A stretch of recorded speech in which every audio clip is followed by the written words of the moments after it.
Welcome back to my shelling addiction. Today we'll be going on an adventure to Sanibel Island Lighthouse Beach. I hope you like the video, comment what your favorite shell to find is, and please subscribe. I'm trying to get to 100 subscribers and would love for you to follow along on our journey. Let's get started.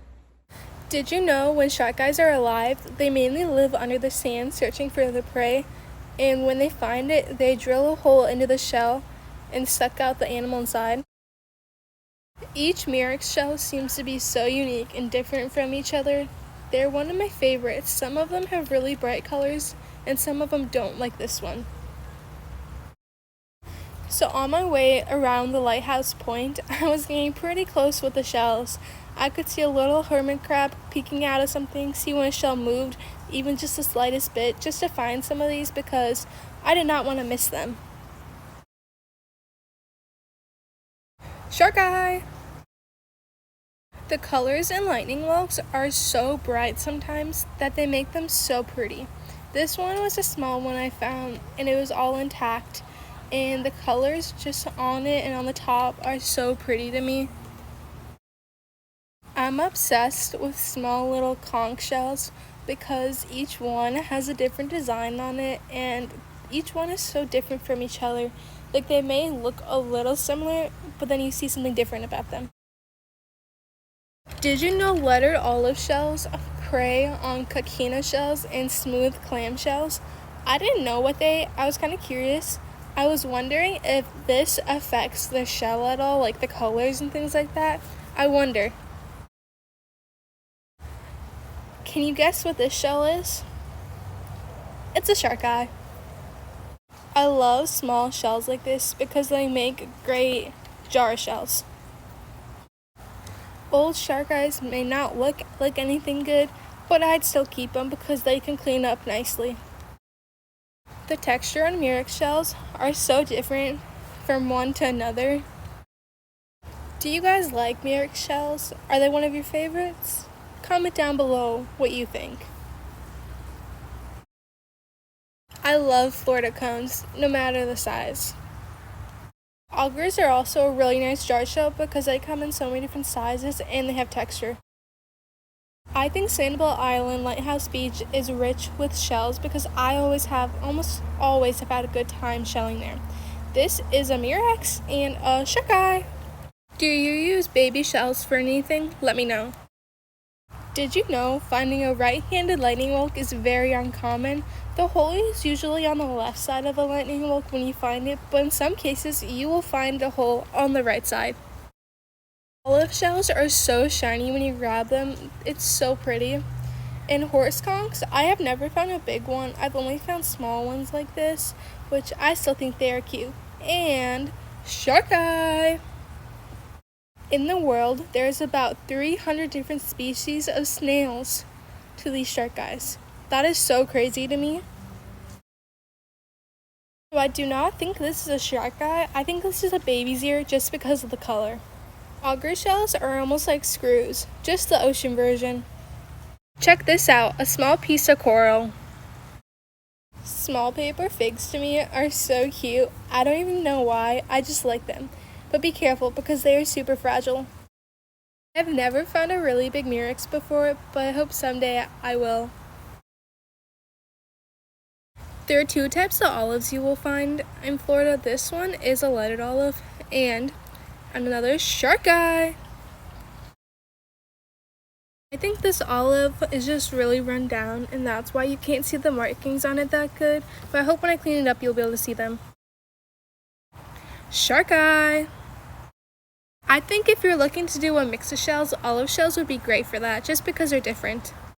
Shark eye, it's like my favorite shell. I'm obsessed with them. There were literally so many shark eyes around the point, even broken ones. I couldn't believe it. Worm shells may not be the prettiest shell ever to look at, but they are unique. Baby shark eye!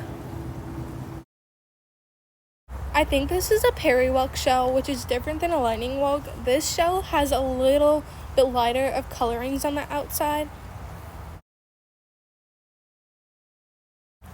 So whenever you're around the point, you're going to want to keep your eye on the tide because when you are shelling, you might not even notice the tide coming back in really high.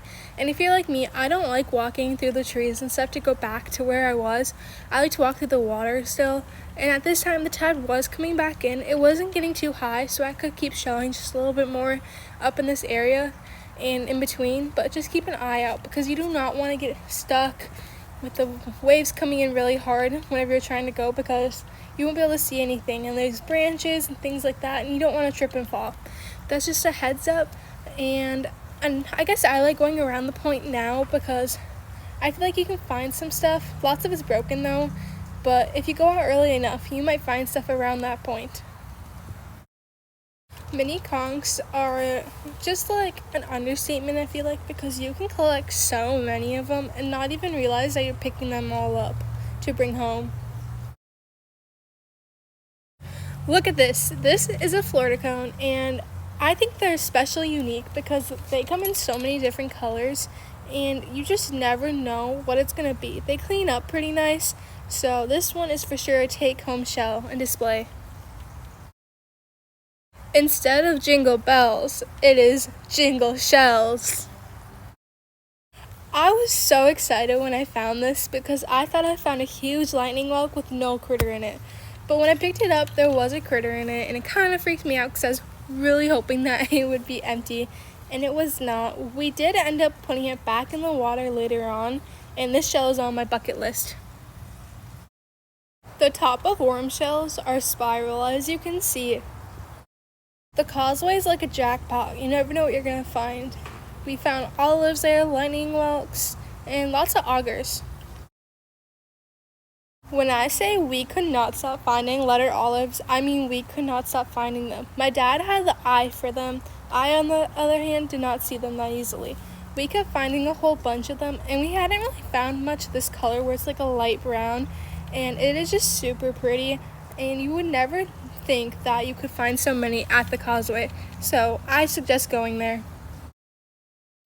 This nutmeg was just sitting on shore waiting for someone to find it. I'm happy I found it. I think the shell is a great display shell.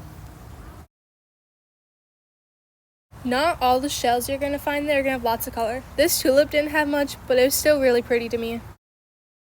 Moon snails are so unique. I had never found one so clean and so nice like this one before.